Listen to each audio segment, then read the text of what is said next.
அனைவருக்கும் வணக்கம். இன்றைக்கி இந்த வீடியோவில் நம்ம எதை பற்றி பார்க்க போகிறோம்னா, நெல்லில் அதிகமாக வரக்கூடிய இலை சுருட்டு புழுவை நம்ம எப்படிலாம் கண்ட்ரோல் பண்ணலாம், அதை பற்றி தான் இந்த வீடியோவில் நம்ம விரிவாக பார்க்க போகிறோம். ஏன்னா இப்போ இருக்கக்கூடிய கிளைமேட் வந்து ரொம்ப பனியாக இருக்குங்க. அதாவது சாயந்தரம் ஒரு 5 மணிக்கு மேலே பார்க்கும்போது பனி அப்படியே ஃபுல்லாக இறங்கிடுது. காலைல ஒரு 8 to 9 மணி வரைக்குமே பனி அப்படியே இருக்குது. இந்த கிளைமேட்டில் வந்து இந்த நெல்லில் இலை சுருட்டு புழு வந்து அதிகமாக வந்துக்கிட்டு இருக்குங்க. அதுக்கு ஃபார்மர் சொல்கிறாங்க, 2 மருந்து வந்து நான் அடிச்சிட்டு தம்பி, ஆனாலும் அது கண்ட்ரோலே பண்ண முடியல. அவங்க என்னென்ன மருந்து சொல்கிறாங்க பார்க்கும்போது ரொம்ப காஸ்ட்லியான மருந்து தான் சொல்கிறாங்க. ஒன்று டெலிகேட் சொல்கிறாங்க, இல்லாட்டி ஃபேம், இது போன்ற ரொம்ப விலை உயர்ந்த மருந்துகளாக சொல்கிறாங்க. இந்த மருந்துகளை அடிச்சுமே இந்த கிளைமேட்டில் வந்து இதாட்டி இந்த இலை சுருட்டு புழுவை நம்மளாட்டி கண்ட்ரோலே பண்ண முடியல. இதுக்கு வந்து கொஞ்சம் குறைந்த விலையில் ஆச்சு மருந்துகள் இருக்கா, இல்லை வந்து நெல்ல இலை சுருட்டு புழு வராமல் இருக்கிறதுக்கு நம்ம என்னென்ன பண்ணலாம், அதை பற்றியும் சொல்லுங்கள் அப்படின்னு ஒரு அண்ணன் கேட்டிருந்தாங்க. அதனால வந்து வீடியோ மேக் பண்ணி போடுறேன். நெல்ல இலை சுருட்டு புழு வரத்துக்கு முக்கியமான ரீசன் பார்க்கும்போது கிளைமேட் தாங்க. இந்த கிளைமேட்டில் வந்து கண்டிப்பாக புழு வரதான் செய்யும். இது வந்து நம்மளாட்டி கண்ட்ரோலே பண்ண முடியாது. ஏன்னா இந்த பனிக்கு வந்து புழுவோட பெருக்கங்கிறது ரொம்ப அதிகமாக இருக்கும்.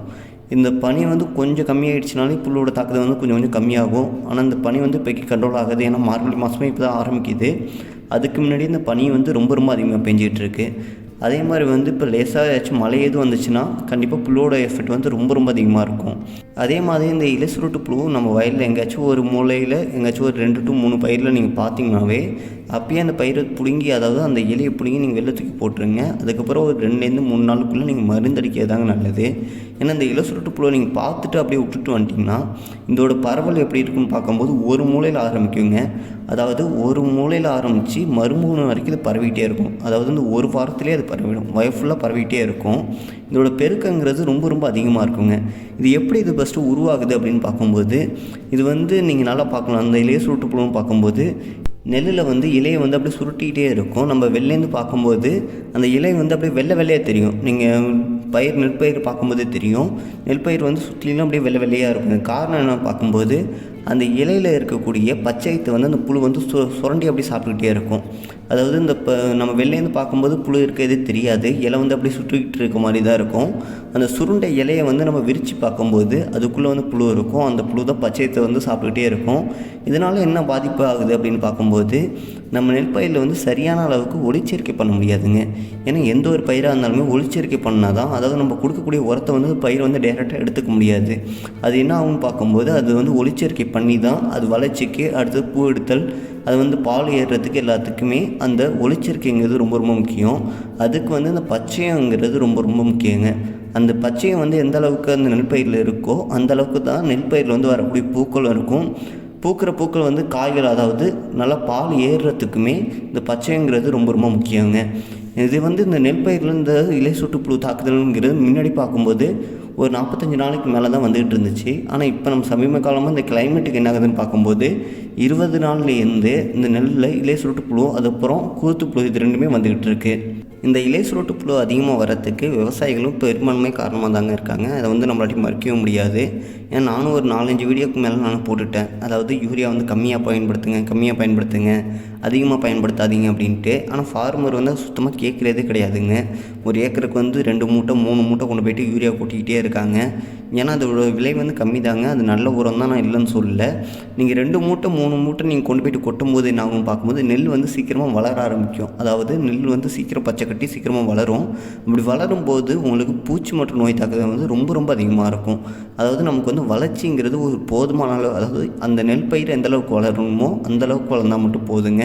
நம்ம அதிகப்படியான வளர்ச்சி நம்ம கொடுக்கும்போது என்ன ஆகுது, அதாவது நம்ம பயிர் வந்து அதிகப்படியான பச்சை நிறம், நல்ல பச்சை பசேர்னு இருக்கும்போது என்ன ஆகும்னு பார்க்கும்போது நெல் பயிரில் பக்கத்து வயலில் இருக்கக்கூடிய பூச்சி கூட நம்ம வயலில் நோக்கி ஈர்க்கப்படும்.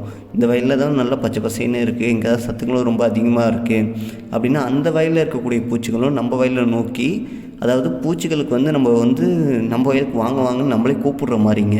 நம்ம யூரியா நான் பயன்படுத்தவே வேணாம் அப்படின்னு நான் சொல்லவே இல்லை. கண்டிப்பாக வாங்கி பயன்படுத்துங்க. நீங்கள் பயன்படுத்துகிற மாதிரி இருந்தால் ஒரு ஏக்கருக்கு 15 to 20 கிலோ போதுங்க. அப்படி இல்லை நான் அதிகமாக தான் கொடுக்கணும், ஒரு மூட்டை இல்லாட்டி 2 மூட்டைலாம் கொடுக்கணும்னு நீங்கள் நினச்சிங்கன்னா, ஏன்னா வயல் வந்து பச்சையே இல்லை அப்படிங்கிற பட்சத்தில் அந்த யூரியா வந்து நீங்கள் பிரித்து கொடுங்க. அதாவது ஒரு வாரம் கழித்து ஒரு வாரத்துக்கு கொடுங்க. ஒரே டயத்தில் வந்து கொடுக்காதீங்க. யூரியாவில் வந்து 46% நைட்ரஜன் சத்து இருக்குது. நீங்கள் கொடுத்தாலே உங்களுக்கு நல்லா தெரியும். நீங்கள் கொடுத்த உடனே நல்லா பச்சை கட்டும், சீக்கிரமாக வளரும்.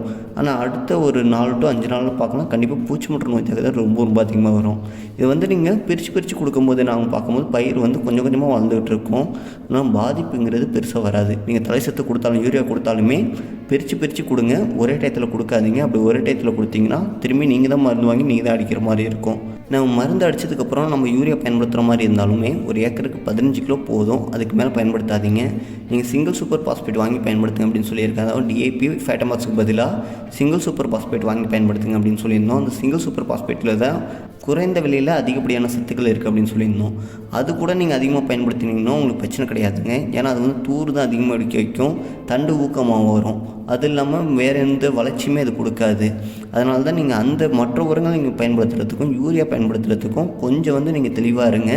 ஏன்னா நம்ம காசு கொடுத்து நம்ம வயலுக்கு நம்மளே பூச்சி கொண்டு வந்து உட்கார வச்சுக்கிற மாதிரி நமக்கு ஒரு ஃபீல் ஆகுது. அதனால தான் நான் சொல்கிறேன், நடவு வயலில் வந்து எப்போதுமே குளம் மாதிரி தண்ணி வந்து கட்டியே வச்சுக்கிட்டு இருக்காங்க. அப்படி நீங்கள் கட்டியே வைக்காதீங்க. கொஞ்சம் காய்ச்சலும் பாய்ச்சலுமா வைங்க. ஏதாச்சும் கொஞ்ச நாளாச்சு கொஞ்சம் காய விட்டு திரும்பி நீங்கள் தண்ணி கட்டுங்க. அப்படி கட்டினீங்கன்னா மட்டும்தான் நெல்லை வந்து வேர் வளர்ச்சி நல்லாயிருக்கும். ஏன்னா சுற்றிலும் ஃபுல்லாகவே தண்ணி நின்றுட்டு இருந்துச்சுன்னா கண்டிப்பாக அழுகல் வருங்க. அது மட்டும் இல்லாமல் என்னாகும் பார்க்கும்போது இந்த புழுலாம் உருவாகும்போது அதுக்கு ஏற்ற சூழ்நிலை வந்து நல்லா குளிர்ச்சியான பருவங்க. அதாவது இப்போ பனி வேறு இருக்குது. இதே நேரத்தில் போய்ட்டு நம்ம நெல் வயலில் நல்லா இது எப்படி சொல்கிறது, ஒரு தொடர்ந்து நம்ம தண்ணி கட்டிகிட்டே இருக்கோம். அப்படிங்கிற பட்சத்தில் அந்த தண்ணியை ஆட்டி அந்த புழு வந்து அதிகப்படியாக உருவாகிட்டே தான் இருக்கும். நீங்கள் என்ன தான் மருந்து அடித்தாலுமே கண்ட்ரோலுங்கிறது ரொம்ப கம்மியாக தாங்க இருக்கும்.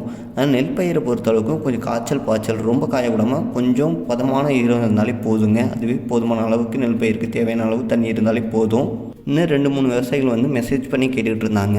அதாவது நெல் பயிருக்கு வந்து நான் ஃபெட்ரா யூஸ் பண்ணிவிட்டேன் தம்பி. அதாவது நெல் பயிரில் வந்து இலை சுட்டு புழு வராமையும் குருத்து புழு வராமையும் இருக்கிறதுக்கு நான் ஃபெட்ரா யூஸ் பண்ணியிருக்கேன்.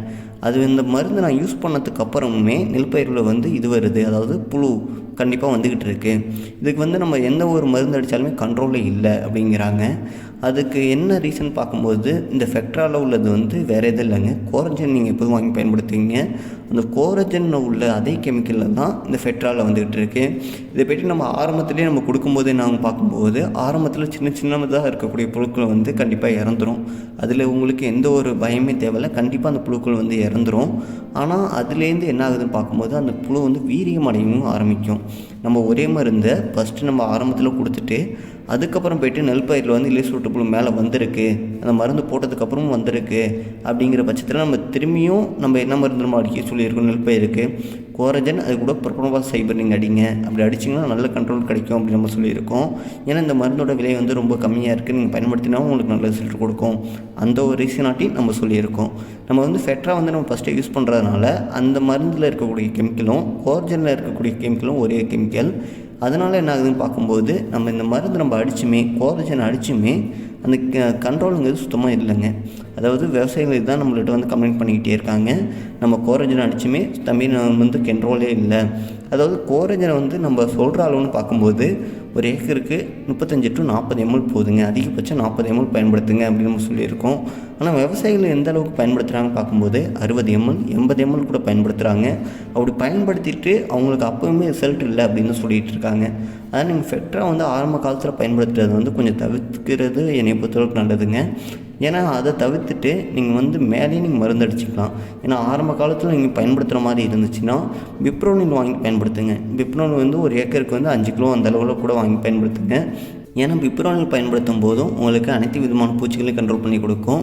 அதே நேரத்தில் வந்து உங்களுக்கு வண்டுகளையும் நல்லாவே கண்ட்ரோல் பண்ணி கொடுக்கும். இதுவை நீங்கள் பயன்படுத்திட்டு அதுக்கப்புறம் வந்து நம்ம பயிர்களுக்கு மேலே இலை சுற்று புழுவோ இல்லாட்டி குருத்து புழுவோ வரும்போது நம்ம கோரஜன் அது கூட ப்ரொபனோபாஸ் ஃபைபர் நம்ம பயன்படுத்தணும்னா நல்ல கண்ட்ரோல் இருக்கும். நம்ம ஃபஸ்ட்டே வந்து இந்த ஃபெக்ட்ராலாம் பயன்படுத்துறதை காட்டிலும் இந்த பிப்ரோனில் வாங்கி பயன்படுத்துங்க, உங்களுக்கு நல்ல ரிசல்ட் இருக்கும். நம்பிக்கையாக வாங்கி பயன்படுத்தலாம் என்னை பொறுத்தளவுக்கு. அது இல்லாமல் ரேட் வைஸ் பார்க்கும்போது ரொம்ப கம்மியான, அதாவது நமக்கு குறைந்த விலையில் அதுவும் ஒரு நல்ல உரமாகவே உங்களுக்கு தெரியுங்க. இலை சுருட்டு புழுவுக்கு நம்ம என்ன மருந்து அடிக்கலாம் அப்படின்னு பார்க்கும்போது கோரஜன் வந்து 40 mlங்க.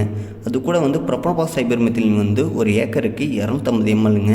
அது கூட வந்து ஒட்டு பசை, நல்ல சிலிக்கான் டைப் ஒட்டு பசையை சேர்த்து நீங்கள் அடிங்க. அப்படி அடிக்கிற பட்சத்தில் காலை நேரத்துலேயும் மத்தியான நேரத்துலேயும் அடிக்க வேணாம். ஏன்னா இந்த இலை சுற்று புழுவுக்குலாம் நம்ம மருந்து அடிக்கிற மாதிரி இருந்தால் ஈவினிங் ஒரு 4 மணிக்கு டு ஒரு 6:30 மணி அந்த ரேஞ்சில் நம்ம அடித்தோம்னா எனக்கு தெரிஞ்ச வரைக்கும் நல்ல ரிசல்ட் இருக்குது. ஏன்னா நம்ம மார்னிங்கே அடித்து பார்த்தாச்சு, மதியான நேரத்துலையும் அடித்து பார்த்தோம். அந்தளவுக்கு வந்து ரிசல்ட் இருக்குது. ஆனால் அந்த ஈவினிங் டயத்தில் அடிக்கும்போது ரிசல்ட் வந்து ரொம்ப ரொம்ப நல்லா இருக்குங்க. இதுக்கு என்ன ரீசன் பார்க்கும்போது ஈவினிங் நேரத்தில் அந்த அந்துப்பூச்சிங்கிறது கண்டிப்பாக வந்து காலையிலேருந்து மத்தியான நேரத்துக்குள்ளே அந்த அந்துப்பூச்சி வந்து வயலேருந்து வெளில போயிடும். ஆனால் அந்த ஈவினிங் டயத்தில் பார்க்கும்போது அந்த அந்துப்பூச்சி வந்து திரும்பியும் வயல் நோக்கி உள்ளே வந்துகிட்ருக்கும். அந்த நேரத்தில் நம்ம மருந்து அடிக்கும்போது அந்த அந்துப்பூச்சி மேலேயும் மருந்து பட்டு அந்த பூச்சி, அதாவது அந்துப்பூச்சிங்கிறது சொல்கிறது தாங்க, அந்துப்பூச்சி தான் போயிட்டு இந்த புழு உருவாக்குறதுக்கு முக்கியமான காரணம். அந்துப்பூச்சி போயிட்டு அந்த நெல்பயிரோட இலையில் அடிப்புற இலையில் போய்ட்டு முட்டை வைக்கும். அதுதான் நாளடைவில் வளர்ந்து இலை சுருட்டு புழுவாக மாறும். அந்த புழு வந்து நல்லா வளர்ந்து மீண்டும் பார்க்கும்போது அந்த புழு தான் திரும்பி அந்துப்பூச்சியாக மாறும். இது வந்து ஒரு வாழ்க்கை சுழற்சியில் அது நடந்துக்கிட்டே இருக்கும். நம்ம அந்துப்பூச்சியை நம்ம எந்த அளவுக்கு கண்ட்ரோல் பண்ணுறோமோ அதே அளவுக்கு இந்த இலை சுருட்டு புழுவை நம்மளாலே கண்ட்ரோல் பண்ண முடியும். அதனால தான் ஈவினிங் டயத்தில் அந்த அந்துப்பூச்சி வந்து வயலுக்கு வரும். அந்த நேரத்தில் நம்ம மருந்தடிக்கும் போது நல்ல கண்ட்ரோல் கிடைக்கும் அப்படின்னு நான் சொல்கிறேன். அது மட்டும் இல்லாமல் இந்த இலை சுருட்டு புழு வந்து இலை வந்து மூடிக்கிட்டே இருக்குங்க. நம்ம சுற்றிலும் நம்மளாட்டி பார்க்கவே முடியாது.